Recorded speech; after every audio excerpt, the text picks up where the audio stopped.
Why is it that some people's playing sounds flat and boring, and some people's playing sounds musical and beautiful? Most people would answer, it's just talent. But that's a very limiting belief. Truth is, if you apply what I'm going to share with you in this video, you'll know exactly what to do to make your playing sound beautiful. And the good news is not about talent. What we're going to work on today is going to come natural to you because it is directly related to speaking.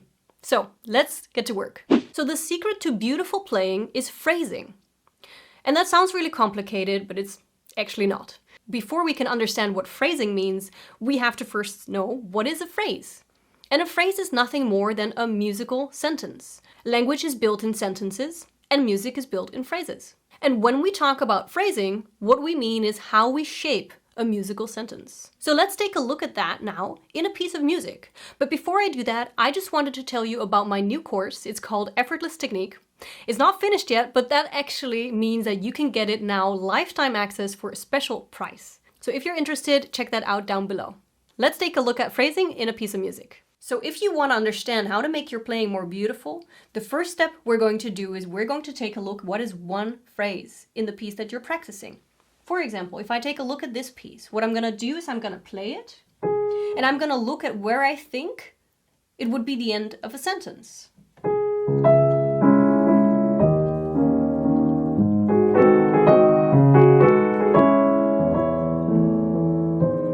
Okay, so here we've got this, right? You might think that could be the end of the sentence, but I think the sentence still has something more to say.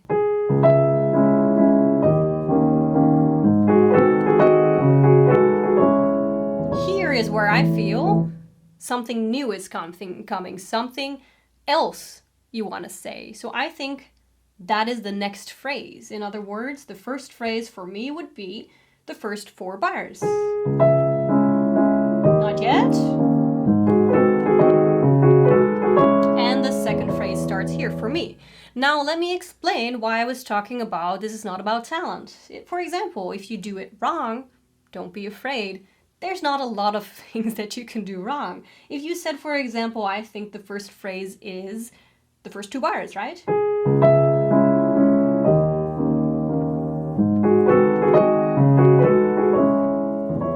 The only thing that changes here is that perhaps your music would feel a little bit more fragmentary, shorter sentences, right? If I speak in shorter sentences, it is going to sound different to you than if I speak in longer sentences. There's nothing necessarily right or wrong. People aren't going to tell me your sentences are too short. I don't understand what you're saying. No, it's just a preferred way of speaking. So even if you would say, okay, the phrase is the first 2 bars, you can't mess up a lot here. Just the fact that you're working on what is a phrase is already gonna help you get better at this. So we're done with the first step. We divided our phrase. Whether you did it correctly or not, it's not gonna matter so much. And the more experience you have with music, the more easy you are going to be able to divide it and understand what the phrases are. The second step is our most important step. For every single phrase, we are going to decide a note that we find the most important. Then we are going to play towards that note, make a little crescendo, and we are, after the note passes, going to make a little decrescendo. So we're going to get a little louder going towards the most important note. We're going to get a little softer once the most important note has passed. Pretty simple. There's not that much you can do wrong here because it's about playing with confidence and it's about taste as well. As long as you increase a little bit towards the note and you decrease a little bit away from the note, it's going to sound pretty good. So I would phrase probably towards the first note, and I would make, just as you have in a story, main character and secondary characters, I would also make these notes secondary characters. So my main actor gets the most expression, and then once again, main note for me. So that is what I would choose, but you could also make one of these notes your main note. And in that case, you would start a bit softer, not as expressive as I just started.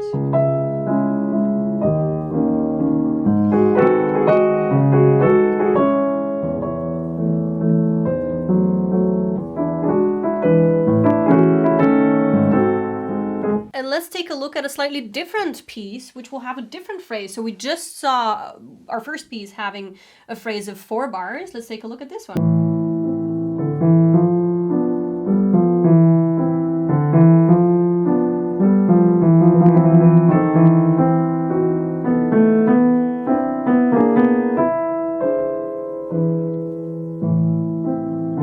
And this is where I feel the second phrase starts. So this phrase is actually not 4 bars, it is 8 bars. And once again, even if you think after 4 bars, this is my phrase, you're not going to be able to mess things up, because just making those waves of going towards that important note and then decreasing once the note has passed is going to give your playing so much depth and musicality. And let's explore, what note would I play towards? And if you're in doubt, just choose the highest note. So this, if you take a look at the left hand, is just going back and forth, right? He's doing that to increase tension.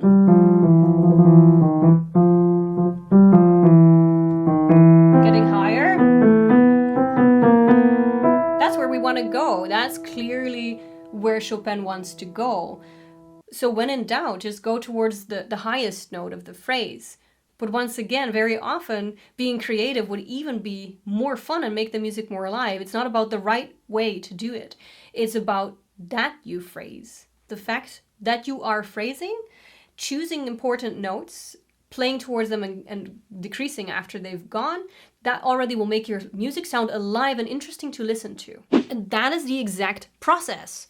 First, determine your phrase, then pick a note that you find the most important. Play towards it and decrease after you've played it. Now, if you do this in your pieces, your playing is going to sound at least 10 times better, if not more. But before you go and try this, there are a few very common problems that you might run into when you're gonna try this. So the first problem I see with students all the time. They make a very dramatic crescendo and decrescendo. So